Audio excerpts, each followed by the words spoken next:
Hey guys, I'm Jaffa College and you're watching Cricket Carnival। तो भैया सबसे पहले तो एक विकेट कीपर की ही बात होने वाली है इस वीडियो में, लेकिन उससे पहले एक सबसे great wicket keeper MS Dhoni को उनके जन्मदिन की क्रिकेट कार्निवल फैमिली की तरफ से बहुत बहुत बधाई।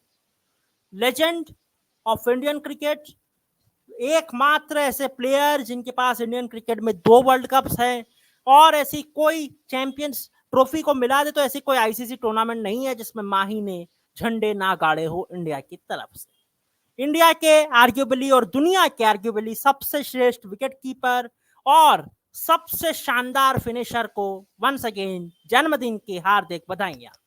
तो ये आप चलते हैं एक विकेट कीपर से दूसरे विकेट कीपर की तरफ, यानी कि ईशान किशन की तरफ। देखिए, टेक्निकली तो अभी ईशान किशन बेरोजगारों की लिस्ट में खुद को पा सकते हैं, क्योंकि आईपीएल के कॉन्ट्रैक्ट्स साल में 3 महीने चलते हैं और जो बीसीसीआई के कॉन्ट्रैक्ट्स है उनमें उनका नाम नहीं है और ना ही वो झारखंड की तरफ से कॉन्ट्रैक्टेड प्लेयर है। तो टेक्निकली अनएम्प्लॉयड बेरोजगार ईशान किशन ने एक धांसू सा इंटरव्यू दिया है जिसमें उन्होंने बड़ी ही पते की बात की है। उन्होंने बात की है अपने खास दोस्त हार्दिक पांड्या पर भी, तो करेंगे उस इंटरव्यू की बात। और साथ ही अगर आप वो इंटरव्यू देखना चाहते हैं ना, उसका लिंक आपको डिस्क्रिप्शन में मिल जाएगा। तो भैया सबसे पहले तो क्या बोले ईशान किशन, इस पर चलते हैं। उन्होंने सबसे पहले हार्दिक पांड्या के बारे में कहा कि देखो यार, वो उसका जीरो से हीरो बनने की जर्नी थी। जब वो ड्रेसिंग रूम में वानखेड़े के ड्रेसिंग रूम से बाहर निकले वो ट्रॉफी को लेकर, और क्राउड ने जिस हिसाब से हार्दिक हार्दिक के नारे लगाए, तो वो उनका पूरी तरह से रिडेम्पशन था। क्योंकि 3 महीने जब मैं उनके साथ था और वो पूरे लेफ्ट राइट एंड सेंटर लोगों की गालियां सुन रहे थे, तब उन्होंने एक भी बार ये नहीं कहा कि यार ये मेरे साथ क्यों हो रहा है। वो सब चीजों को स्पोर्टिंगली लेते रहे और अपने आप को प्रूव करने की कोशिश करते रहे, और फाइनली उन्होंने वर्ल्ड कप में अपना वो रिडेम्पशन हासिल कर लिया। आगे हार्दिक पांड्या से हटकर खुद के बारे में बोलते हुए ईशान किशन बोले कि देखो, मैं एक्चुअली में बहुत ज्यादा स्ट्रेस्ड आउट हो गया था, बिकॉज आप रन बनाते हैं और फिर आप सडनली बेंच पर ड्रॉप हो जाते हैं, पता नहीं क्यों। ये सारी चीजें तो टीम स्पोर्ट में होती रहती है, इसका इतना इफेक्ट नहीं था। लेकिन फिर इतना ज्यादा ट्रैवल कर रहा था मैं इंडियन टीम के साथ, जिसकी वजह से मुझे ट्रैवल फटीक होने लगा और मैं खुद को मेंटली रूप से बीमार पाने लगा। मैं मेंटल स्ट्रेस में था और इसी वजह से मैं चाहता था कि मैं कुछ समय के लिए इंटरनेशनल क्रिकेट से ब्रेक लूं। अब कोई मुझे बताए कि अगर मैं इंटरनेशनल क्रिकेट से, ये ईशान किशन के शब्द मेरे नहीं है, कोई मुझे बताया कि अगर मैं इंटरनेशनल क्रिकेट से ब्रेक ले रहा हूं तो डोमेस्टिक क्रिकेट तो खेलते ही इसलिए है ना कि इंटरनेशनल क्रिकेट में वापसी करनी है। जब मुझे इंटरनेशनल क्रिकेट अभी खेलना ही नहीं है तो मैं डोमेस्टिक खेल के क्या करूंगा। अरे यार, अगर मुझे क्रिकेट ही खेलना होता तो मैं इंटरनेशनल ना खेल लेता।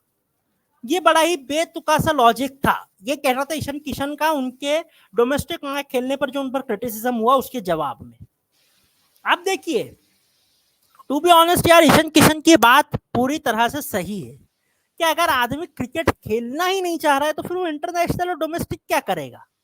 लेकिन ठीक है यार, अब बीसीसीआई से या तो लैक ऑफ कम्युनिकेशन था, उन्होंने ये बात कन्वे नहीं की होगी बीसीसीआई को कि अभी मुझे क्रिकेट से ही ब्रेक चाहिए, उस वजह से उनका सेंट्रल कॉन्ट्रैक्ट काट लिया गया।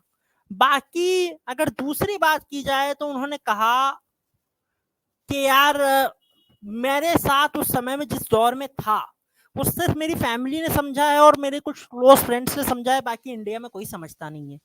वंस अगेन सरासर बिल्कुल सही बात। क्योंकि मुझे याद है भी कुछ समय पहले जब ग्लेन मैक्सवेल ने कहा था कि यार मुझे मेंटल फटीग हो गया है, मैं क्रिकेट से ब्रेक लेना चाहता हूं, तो क्रिकेट ऑस्ट्रेलिया और पूरे ऑस्ट्रेलियन क्रिकेट टीम ऐसे मैक्सवेल के पीछे पड़ी थी कि क्या मालूम मैक्सवेल को क्या हो गया है। बेटा मैक्सवेल तो ठीक है, उसको रोज फोन आ रहे थे, बेटा मैक्सवेल तो ठीक है, बेटा मैक्सवेल तेरे लिए कार भेजूंगा, बेटा मैक्सवेल तेरे लिए कुछ भेजूंगा, बेटा मैक्सवेल तेरा होटल सही है, बेटा तू सही से रेस्ट कर रहा है, बेटा कब वापस आएगा। इतने फोन आए, इतनी अवेयरनेस है वहां मेंटल स्ट्रेस को लेकर, और हमारे यहाँ मेंटल स्ट्रेस को कुछ सोचते ही नहीं है। हमारे यहाँ कोई बोला मैं डिप्रेस फील कर रहा हूँ, तो बेटा एक काम कर, बाहर घूम के आ जा, सही लगेगा। अरे ऐसे नहीं होता बॉस। ये इंडिया में एक सीरियस प्रॉब्लम है मेंटल डिजीजेस के अगेंस्ट जो अवेयरनेस है उसको लेकर। तो इसी वजह पर, इसी बात पर ईशान किशन ने भी बात की, और मेरे हिसाब से उनका ये पर्सपेक्टिव पूरी तरह से सही है कि भैया डोमेस्टिक क्रिकेट तो खेला ही इसलिए जाता है क्योंकि आप इंटरनेशनल में कम बैक करना चाहते हो, और जब आपको इंटरनेशनल ही नहीं खेलना तो आप डोमेस्टिक खेल के क्या ही कर लोगे। और अगर आपको क्रिकेट खेलना है तो फिर आप डोमेस्टिक क्यों खेलो, डायरेक्ट इंटरनेशनल ना खेल लो। तो ये बातें मेरे हिसाब से बिल्कुल ठीक थी और इसीलिए ईशान किशन उनकी जगह पे सही है।